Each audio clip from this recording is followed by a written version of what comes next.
Good morning all. എല്ലാ ദിവസവും രാവിലെയുള്ള പ്രീ മാർക്കറ്റ് റിപ്പോർട്ടിലേക്ക് കിടക്കാം. ഇന്നലെ നമ്മൾ മാർക്കറ്റ് കഴിഞ്ഞ 4 ദിവസത്തെ ഒരു റാലിക്ക് ശേഷം ഒരു പ്രോഫിറ്റ് ബുക്കിംഗ് കണ്ട ഒരു ദിവസമാണ് ഉണ്ടായിരുന്നത്. നമ്മൾ മാർക്കറ്റ് ക്ലോസ് ചെയ്തതിനു ശേഷം ഗ്ലോബലി ഒരുപാട് കാര്യങ്ങൾ സംഭവിച്ചു. ഇതിൽ പ്രധാനം സ്ട്രൈറ്റ് ഓഫ് ഹോർമുസിലൂടെയുള്ള ഷിപ്പിന് നേരെ ഇറാൻ ആക്രമണം നടത്തി.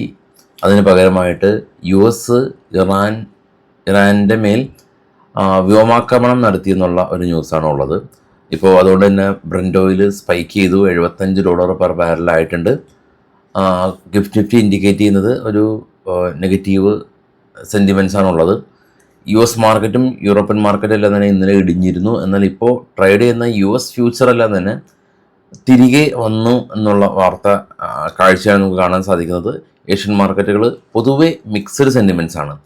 ഇന്ന് പ്രധാന ഡേറ്റ വരുന്നുണ്ട് US നിന്ന് ഫെഡറൽ ഓപ്പൺ കമ്മിറ്റിയുടെ മിനിറ്റ്സ് ഓഫ് മീറ്റിംഗ്.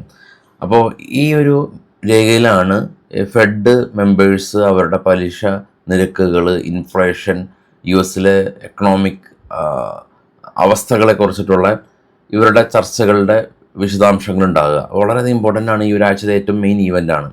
അപ്പോൾ അതിൻ്റെ എന്തെങ്കിലും ഒരു എലമെൻറ്റ് പോസിറ്റീവ് ആയതുകൊണ്ടാണോന്ന് അറിയില്ല, US മാർക്കറ്റ് ഇപ്പോൾ പോസിറ്റീവായിട്ട്, US market in the sense US future ഇപ്പോൾ പോസിറ്റീവായിട്ട് നിലകൊള്ളുന്നുണ്ട്. നമുക്ക് നേരെ ഗ്ലോബൽ മാർക്കറ്റുകൾ കണ്ട് വരാം.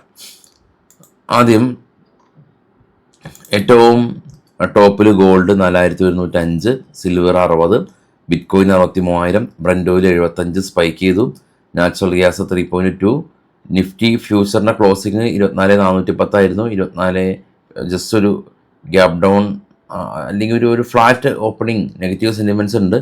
ഡോ ഫ്യൂച്ചർ ഫ്ലാറ്റാണ്, നാസ്ഡാക്ക് ഫ്യൂച്ചർ പ്ലസ് ആണ്.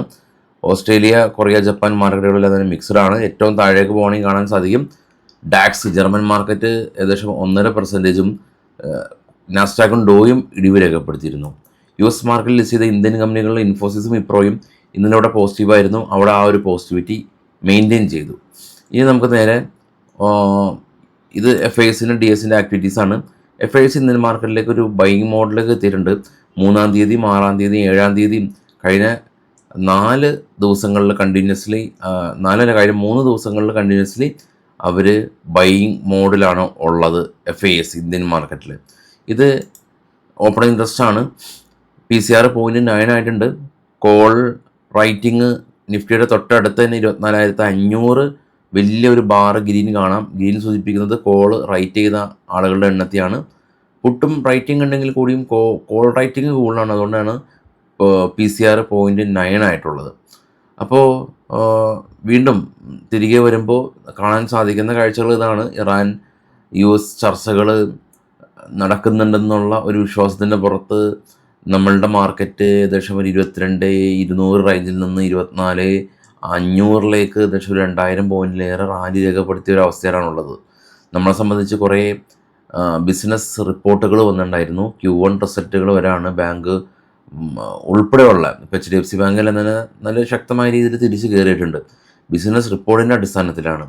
പക്ഷേ ഈ യുദ്ധം ഇങ്ങനെ നിൽക്കുമ്പോൾ ക്രൂഡ് ഓയിൽ വീണ്ടും സ്പൈക്ക് ചെയ്ത് 80 എത്തിയാൽ, വീണ്ടും ഈ ജെറ്റ് ഫ്യൂവലിൻ്റെ എല്ലാം തന്നെ പ്രൈസ് ഉയരുമ്പോൾ, എയർവേ ട്രാഫിക്കിൻ്റെ എക്സ്പെൻസ് ഉയർന്നാൽ, ഇതെല്ലാം തന്നെ നമുക്ക് വളരെയധികം വെല്ലുവിളികളാണ്. അപ്പോൾ ബ്രന്റ് ഓയിൽ താഴെ നിന്നാൽ മാത്രമാണ് മാർക്കറ്റിനൊരു സ്റ്റെബിലിറ്റി ഉള്ളൂ. അത് ഗ്ലോബലിയും ഇന്ത്യക്കും. അപ്പോൾ അത് ഉണ്ടാകുമെന്നുള്ള എക്സ്പെക്റ്റേഷനിലാണ് വിപണിയുള്ളത്. അപ്പോൾ വൈകിട്ട് കാണാം. നമ്മളെ ഇൻസ്റ്റഗ്രാം പേജ് എല്ലാ ആൾക്കാരും ഫോളോ ചെയ്യുക. ഒരുപാട് ഇൻഫർമേഷൻസ്, ഫിനാൻഷ്യൽ ഇൻഫർമേഷൻസ് അവിടെ കൊടുക്കുന്നുണ്ട്. ഫസ്റ്റ് കമൻറ്റിൽ ഇൻസ്റ്റഗ്രാമിൻ്റെ ലിങ്ക് പിൻ ചെയ്ത് വെച്ചിട്ടുണ്ട്. ജോയിൻ ചെയ്യുക, ഫോളോ ചെയ്യുക. Thank you all.